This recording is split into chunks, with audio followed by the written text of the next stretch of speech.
গরমের চরম ফিলিংস হচ্ছে হোক তাতে কি আমরা তো হচ্ছে প্রকৃতি নষ্ট করি এবং গাছ কাটা লোক। এইখানে বিশাল বড় বড় গাছ ছিল, সেই গাছগুলো কেটে ফেলা হয়েছে। সাধারণ মানুষের প্রতিবাদের মুখেও কিন্তু এই গাছগুলো কেটে ফেলা হয়েছে। এখন আমাদের অবস্থাটা কি হবে সেটা ভাবুন। আপনাদেরকে নতুন আরেকটি ভিডিওতে স্বাগতম। দেশে তীব্র তাপদাহ চলছে। এই তাপদাহর পেছনে আসলে প্রকৃতি দায়ী নাকি আমরা নিজেরাই দায়ী? গরমের চাপে, গরমের চরম চাপে ফাঁকা রাজধানী ঢাকা শহরের বিভিন্ন গুরুত্বপূর্ণ শহর।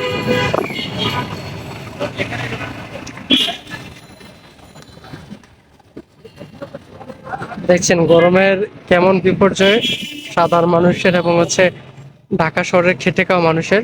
এই যে মোটরসাইকেল দেখেন, মোটরসাইকেল ফাঁকা পড়ে আছে। পাঠা উবার যারা চালায় তারা দেখেন এখানে মোটরসাইকেল ফাঁকা পড়ে আছে। আর এই যে চালকরা ছায়ার নিচে রেস্ট করতেছে, কারণ তাপমাত্রা যে পরিমাণ অধিক হারে যে তাপমাত্রা, সেই তাপমাত্রার মধ্যে এখানে দাঁড়িয়ে থাকা সম্ভব না। আমি এই তাপমাত্রা প্রায় 40 ডিগ্রি তাপমাত্রা একদম চামড়া পড়ে যাচ্ছে, সহ্য করার মতো না। বেহাল দশা, তাপমাত্রার একদম বেহাল দশা।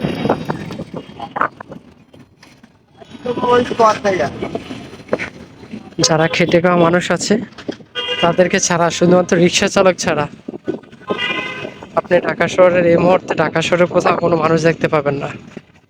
হিট ওয়েভ, আমাদের হিট অফিসার বলছে একটা ছাতা, একটা ফ্যান সাথে নিয়ে রাখতে, এবং এক একটা করে পানির বোতল।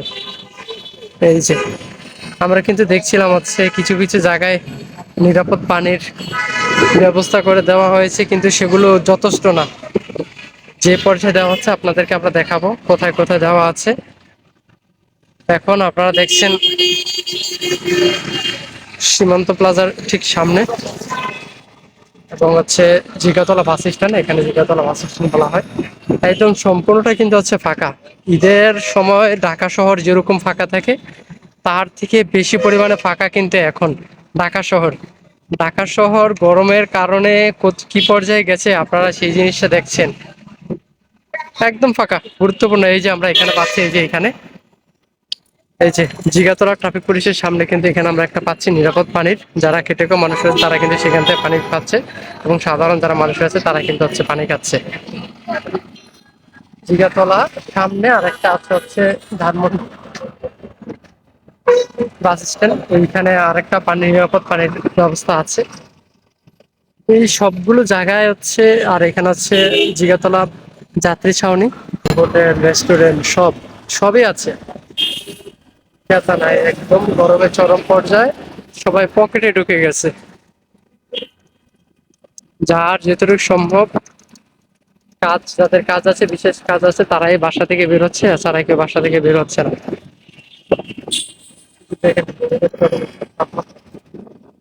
ঢাকা শহরের গরমের চরম তাপমাত্রা উপভোগ করুন।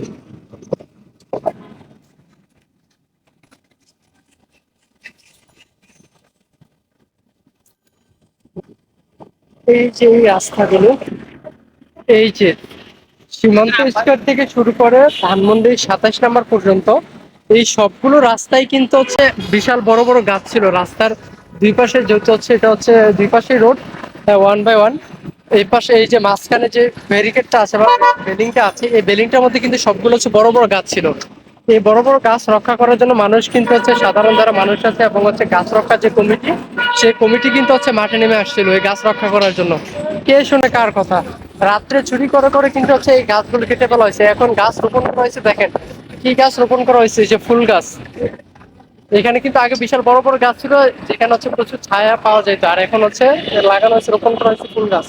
আর সেই ফুল গাছের পরিচর্যা দেখছি, যখন লাগাইছে নতুন ছিল তখন কিছুটা পরিচর্যা করা হয়েছে, পানি দিছে। এখন গরমে সেই ফুল গাছ এবং যে গাছ আছে সেই গাছ কিন্তু একদম মারা যাওয়ার অবস্থা। দেখার কেউ নাই। আর এই গরমের তাপমাত্রা তো বাড়ছে, হু করে বাড়ছে, বাড়বে না কেন? এইখানে বিশাল বড় বড় গাছ ছিল, সেই গাছগুলো কেটে ফেলা হয়েছে। সাধারণ মানুষের প্রতিবাদের মুখেও কিন্তু এই গাছগুলো কেটে ফেলা হয়েছে। এখন আমাদের অবস্থাটা কি হবে সেটা ভাবুন। এখানে সম্পূর্ণ কিন্তু ছায়া ছিল, এই দুই পাশে গাছগুলো কিন্তু সম্পূর্ণ কাটা হয়ে গেছে। এর জন্য মানুষ প্রচন্ড অনেক আন্দোলন করে সংগ্রাম চালিয়ে গেছে, কিন্তু তারপরেও সেই মানুষের আন্দোলন উপেক্ষা করে সে যে গাছগুলো আছে, যারা ঠিকাদার আছে তারা রাতের আধারে সেই সবগুলো গাছ কেটে ফেলছে। এই যে ঢাকা শহর আপনি দেখেন, 2 মিনিট 3 মিনিট পর পর এক একটা গাছ আছে, এবং যেই গাছগুলো মনে হয় না যে সেই গাছগুলো থাকবে, সেই গাছগুলো কেটে ফেলা হবে। সব মিলিয়ে হচ্ছে খুব বিপর্যয়ের মধ্যে অবস্থায় আছে আমাদের এই দেশ। আমার এই পানের শহর ঢাকা শহর, দুইটি মানুষ কিন্তু এই ঢাকা শহরে বসবাস করে। এই দুইটি মানুষের জীবন কিন্তু হুমকির মুখে, পরিবেশ হুমকির মুখে। এই যে কিছু কিছু জায়গায় আছে আম গাছ, এবং হচ্ছে আগের যে গাছগুলো আছে সেই গাছগুলো সম্পূর্ণ কিন্তু ফাঁকা। ইবনে সিনা থেকে শুরু করে ধানমন্ডি 15